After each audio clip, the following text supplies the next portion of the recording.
Sering banget kan kita dengar nasehat kalau mau kondisi keuangan membaik, ya berhenti ngopi mahal.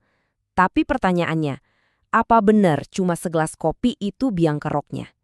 Nah, kali ini kita bakal bongkar 5 perusak keuangan yang sebenarnya jauh lebih besar, yang seringkali justru nggak kita sadari.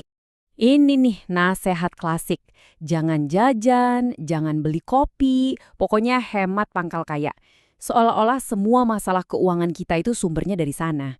Padahal ya, kalau kita cuma fokus nyalahin pengeluaran-pengeluaran kecil kayak gini, kita malah jadi buta sama masalah yang jauh lebih gede.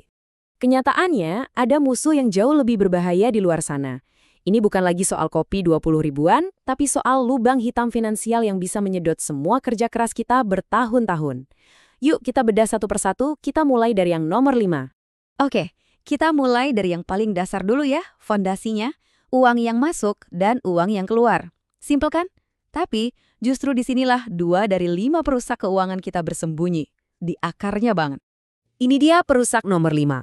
Pemasukan yang ya nggak cukup. Percaya atau enggak, buat 9 dari 10 orang yang ngerasa punya masalah keuangan, akarnya tuh sebenarnya cuma satu. Income mereka belum bisa menutupi gaya hidupnya. Sesederhana itu, tapi sering banget kita abaikan. Coba deh kita lihat perbandingan cara berpikir ini. Waktu uang lagi pas-pasan, refleks pertama kita biasanya apa sih? Udah pasti kan, hemat gila-gilaan. Atau yang lebih parah, cari utangan dulu deh. Padahal, satu-satunya solusi jangka panjang yang beneran manjur itu ya cuma satu, naikin pemasukan. Ini perubahan pola pikir yang penting banget. Sambil kita berusaha naikin income, kita juga harus cerdas ngelola apa yang udah ada di tangan. Caranya? Gampang, bedain aja pengeluaran kita jadi 2 jenis. Ada pengeluaran wajib, ini harga mati nih, kayak bayar sewa, cicilan, makan.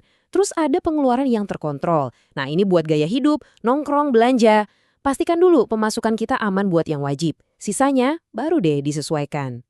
Sekarang, perusak nomor 4. Yang ini nih kerjanya diam-diam tapi nguras dompet. Pajak.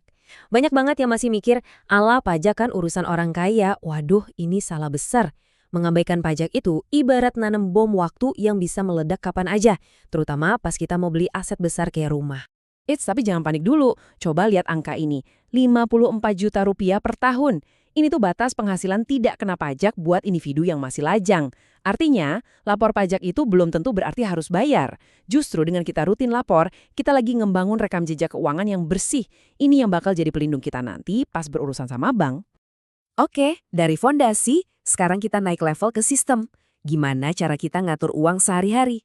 Nah, 2 perusak berikutnya ini bersarang di sini, yaitu cara kita bikin anggaran dan kebiasaan kita dalam berutang. Lanjut ke perusak nomor 3, cara budgeting yang keliru. Kalau dengar kata budgeting yang ada di kepala Anda, itu nyatetin setiap bon parkir dan mangkok bakso, kemungkinan besar Anda melakukannya dengan cara yang salah. Cara yang justru bikin capek dan gak efektif. Nah, kutipan ini pas banget buat ngegambarin situasinya. Nyatet setiap detail kecil itu emang buang-buang waktu, bikin capek, dan akhirnya apa? Kita nyerah, ujung-ujungnya balik lagi ke kebiasaan lama. Belanja aja terus selama saldo di rekening masih ada. Ya jelas boncos dong. Terus gimana cara yang benar? Coba sistem yang jauh lebih efektif ini. Pertama, tentukan jatah pengeluaran bulanan. Kedua, langsung pindahin uang itu ke rekening terpisah. Ketiga, untuk semua kebutuhan yang nggak wajib, belanjakan hanya dari rekening itu. Simpel, nggak bikin stres, dan yang paling penting, rekening tabungan utama Anda dijamin aman. Dan ini dia runner-up rusak keuangan kita, hobi ngutang. Eits, ini bukan utang produktif buat modal usaha ya, tapi utang konsumtif.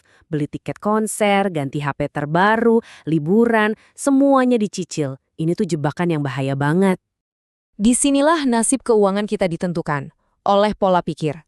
Ada pola pikir jebakan yang bilang, nggak apa-apa lah, yang penting cicilannya sanggup. Nah, pola pikir solutif itu tegas. Opsi untuk utang konsumtif itu nggak pernah ada. Anggap aja pintunya udah digembok, kuncinya dibuang. Terus gimana kalau ada kebutuhan mendadak? Nah, ini dia senjatanya, dana darurat. Ini adalah simpanan setara 3-6 bulan biaya hidup yang tujuannya cuma satu. Buat hal-hal yang nggak terduga. Atap rumah bocor, motor mogok, pakai uang ini, bukan cari utangan baru. Dana darurat itu benteng pertahanan utama kita.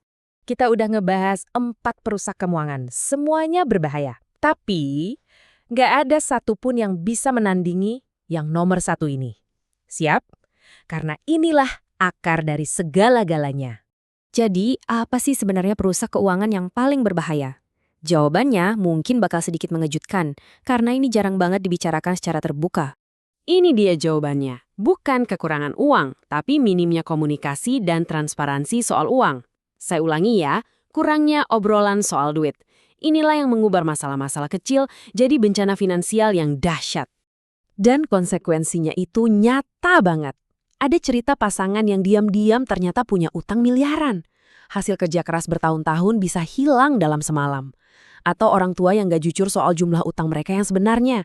Semua ini terjadi karena informasi ditutup-tutupi. Gak ada solusi yang bisa dibuat bareng-bareng. Diam adalah musuh terbesarnya. Oke, setelah kita tahu kelima perusak ini, terus gimana? Sekarang, yuk kita fokus sama apa yang bisa Anda lakukan mulai hari ini juga.